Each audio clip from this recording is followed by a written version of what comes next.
വിഷ്ണു, ഏതായാലും ഇപ്പോൾ ആ വിധിന്യായം പൂർണ്ണമായിട്ടില്ല.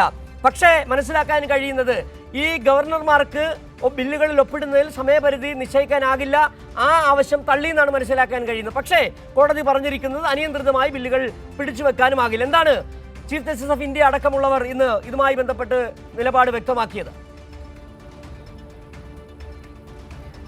സിജു, തീർച്ചയായിട്ടും ഭരണഘടനാ ബെഞ്ചിന്റെ സുപ്രധാനമായിട്ടുള്ള തീർപ്പ് തന്നെയാണ് ഇപ്പോൾ രാഷ്ട്രപതിയുടെ റെഫറൻസിൽ പുറത്തു വന്നിരിക്കുന്നത്. 14 ചോദ്യങ്ങളായിരുന്നു രാഷ്ട്രപതി സുപ്രീം കോടതിക്ക് മുന്നിൽ വെച്ചത്. എന്തായാലും സുപ്രീം കോടതി ഇപ്പോൾ കൃത്യമായി തന്നെ പറഞ്ഞു വെക്കുന്നത് ഗവർണർമാർക്ക് ഒരു സമയപരിധി നിശ്ചയിക്കാൻ കഴിയുകയില്ല എന്ന് തന്നെയാണ്. അതായത് ഇത്തരത്തിൽ ഗവർണർമാർക്ക് ബില്ലുകൾ ഒപ്പിടുന്നതിൽ ഒരു സമയപരിധി നിശ്ചയിക്കാൻ കഴിയുകയില്ല. പക്ഷേ അതോടൊപ്പം തന്നെ സുപ്രീം കോടതി വ്യക്തമായി പറയുന്നത് ഇത്തരത്തിൽ ബില്ലുകൾ പിടിച്ചു ഫെഡറൽ തത്വങ്ങൾക്ക് എതിരാണ്, ഭരണഘടനയ്ക്ക് എതിരാണ് ഇത്തരത്തിൽ അനിയന്ത്രിതമായി ബില്ലുകൾ പിടിച്ചുവെക്കുന്നത്. ഒരു ഗവർണർക്ക് വിവേചന അധികാരങ്ങളുണ്ട്, പക്ഷേ എന്തൊക്കെയാണ് വിവേചനാധികാരമെന്ന് ഭരണഘടന തന്നെ പറയുന്നുണ്ട് എന്നതാണ് സുപ്രീം കോടതി ഇപ്പോൾ കൃത്യമായി തന്നെ പറഞ്ഞു വെക്കുന്നത്. അതോടൊപ്പം തന്നെ ഒരു ബില്ല് ഗവർണർക്ക്, നിയമസഭ പാസാക്കിയ ബില്ല് ഗവർണർക്ക് മുന്നിലേക്ക് എത്തിക്കഴിഞ്ഞാൽ ഗവർണർക്ക് 3 ഓപ്ഷൻസാണ് അതിൽ ഉള്ളത്. അതായത് ഒന്നെങ്കിൽ ബില്ലിൽ ഒപ്പിടാം, ബില്ലിൽ ഒപ്പിടുന്നില്ല എന്നുണ്ടെങ്കിൽ തിരിച്ചയക്കാം.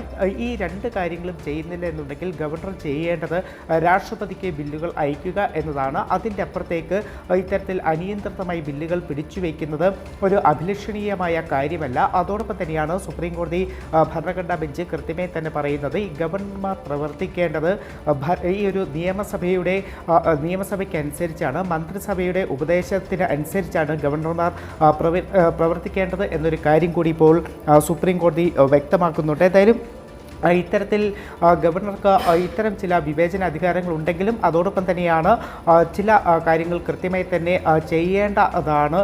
അതോടൊപ്പമാണ് ഈ ബില്ലുകൾ അനിയന്ത്രിതമായി പിടിച്ചുവെക്കുന്ന സാഹചര്യം ഉണ്ടായാൽ ഈ സംസ്ഥാനങ്ങൾക്ക് സുപ്രീം കോടതിയെ സമീപിക്കാം എന്നതാണ് പറയുന്നത്. പക്ഷേ കോടതിയെ സമീപിക്കുമ്പോൾ പോലും കോടതിക്ക് ഇതിൻ്റെ കേസിൻ്റെ മെറിറ്റിലേക്ക് കടക്കാൻ കഴിയുകയില്ല. മെറിറ്റിലേക്ക് കടക്കാതെ കോടതിക്ക് ചില തീരുമാനങ്ങൾ, നിർദ്ദേശങ്ങൾ നൽകാൻ കഴിയും എന്നതാണ് പറയുന്നത്. പ്രത്യേകിച്ച് ഈ ഭരണഘടനാ സ്ഥാപനങ്ങൾ തമ്മിലുള്ള പ്രശ്നമായതുകൊണ്ട് തന്നെയാണ് സുപ്രീം കോടതി ഈ കാര്യങ്ങൾ പറഞ്ഞു വെക്കുന്നത്. അതായത് ഈ ബില്ലുകൾ സമയപരിധി നിശ്ചയിക്കണമെന്ന നേരത്തെ 2 അംഗ ബെഞ്ചിൻ്റെ ഉത്തരവുണ്ടായിരുന്നു. ആ ഉത്തരവാണ് ഇപ്പോൾ സുപ്രീം കോടതി തള്ളിക്കളഞ്ഞിരിക്കുന്നത്.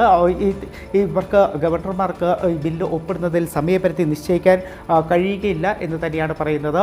അതോടൊപ്പമാണ് ഞാൻ നേരത്തെ പറഞ്ഞതുപോലെ ഈ ബില്ലുകളുടെ കാര്യത്തിൽ കൃത്യമായി തന്നെ ഒരു തീരുമാനം ഗവർണറുടെ ഭാഗത്തുനിന്ന് ഉണ്ടാകണം എന്ന് തന്നെയാണ്. പ്രത്യേകിച്ച് ചർച്ചകളിലൂടെയാണ് ഒരു പരിഹാരം കാണേണ്ടത്. ഗവർണർ മന്ത്രിസഭയുമായി അല്ലെങ്കിൽ നിയമസഭയുടെ ഉപദേശം തേടണം, മന്ത്രിസഭയുടെ ഉപദേശം തേടണം, ചർച്ചകളിലൂടെ പരിഹാരം കണ്ടെത്തി മുന്നോട്ട് പോകണം എന്ന് തന്നെയാണ്. കോടതിക്ക് ഇത്തരം വിഷയങ്ങളുടെ മെറിറ്റിലേക്ക് കടക്കുന്നതിൽ വലിയ പരിമിതികൾ ഉണ്ട്. കാരണം ഗവർണർക്കുള്ള അധികാരം അല്ലെങ്കിൽ അതൊക്കെ തന്നെ വിവേചന അധികാരമാണ്. അതുകൊണ്ട് തന്നെയാണ് വലിയ പരിമിതികളുള്ളത്. പക്ഷേ ആ പരിമിതികൾ എന്ന് പറയുമ്പോൾ പോലും ഗവർണർമാരുടെ വിവേചനാധികാരം എന്തൊക്കെയാണ് എന്ന് ഭരണഘടന പറയുന്നുണ്ട് എന്നതുകൂടിയാണ് സുപ്രീം കോടതി ഇപ്പോൾ വ്യക്തമാക്കിയിരിക്കുന്നത്. സിജു.